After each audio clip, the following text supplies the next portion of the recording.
মহালয়া 2025 দেবীপক্ষের সূচনা। শরতের আকাশে কাশফুলের দোল, নদীর বাতাসে উৎসবের গন্ধ। এই আবহেই আসে মহালয়া। 2025 সালের মহালয়া শুধু একটি দিন নয়, এটি দেবীপক্ষের সূচনা, শুভ শক্তির আবাহন। নমস্কার বন্ধুরা, আমার নাম কুমার শর্মা। আমি একজন সফটওয়্যার ইঞ্জিনিয়ার, বিজনেস কনসালটেন্ট এবং উদ্যোক্তা। kumarSharma.online-এর মাধ্যমে আমি আপনাদের সামনে তুলে ধরি ভারতের উৎসব, ঐতিহ্য ও তার পেছনের কাহিনী। তাই ভিডিওটা শেষ পর্যন্ত দেখুন এবং থাকুন kumarSharma.online-এর সঙ্গে। আজকের ভিডিওটিতে আমরা জানব মহালয়ার মাহাত্ম্য, দেবীপক্ষের সূচনা কেন বিশেষ, আর এদিনের সঙ্গে জড়িয়ে থাকা আধ্যাত্মিক ও সাংস্কৃতিক তাৎপর্য। মহালয়া কি? মহালয়া শব্দের অর্থ মহান আলয় বা মহান আবির্ভাব। এই দিনটি দেবীপক্ষের সূচনা ঘোষণা করে।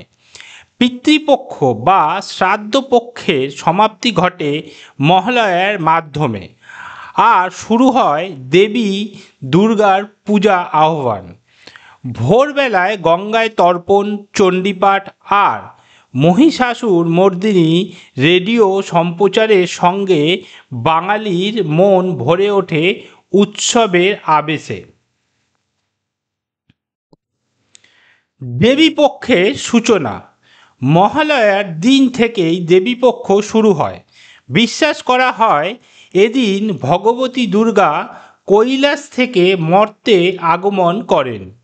আধ্যাত্মিক দিক থেকে এটি আলোর শক্তির আবাহন, অশুভ শক্তির বিনাশের প্রতীক।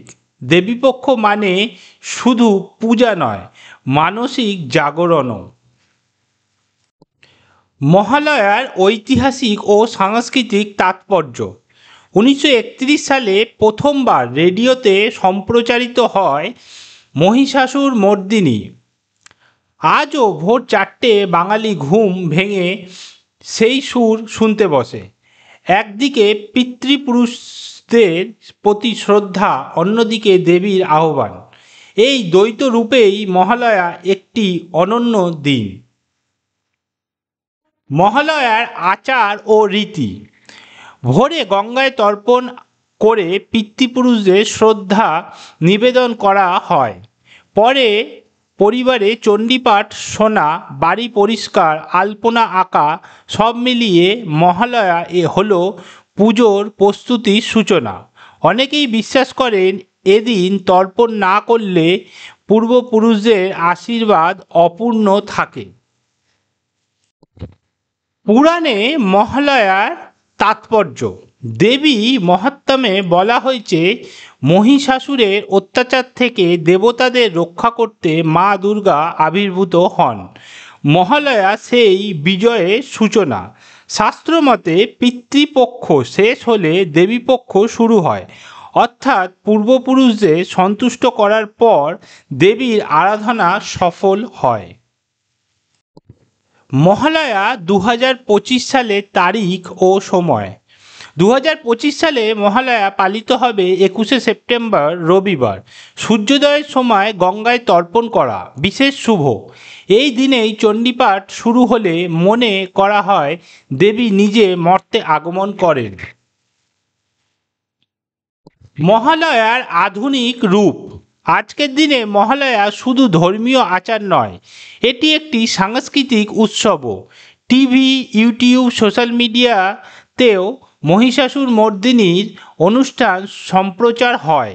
শহর থেকে গ্রাম, সব জায়গায় ঢাক বাজে, পুজোর আনন্দ শুরু হয়ে যায়।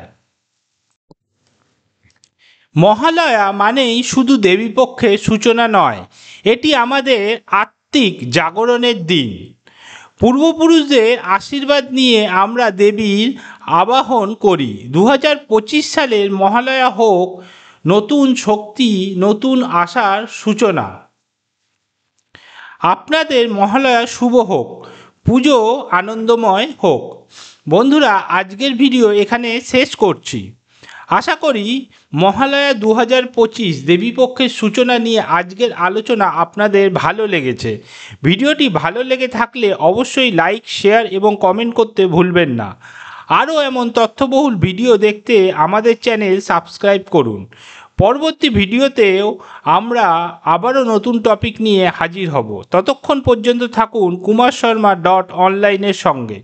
ধন্যবাদ। আবার দেখা হবে পরের ভিডিওতে।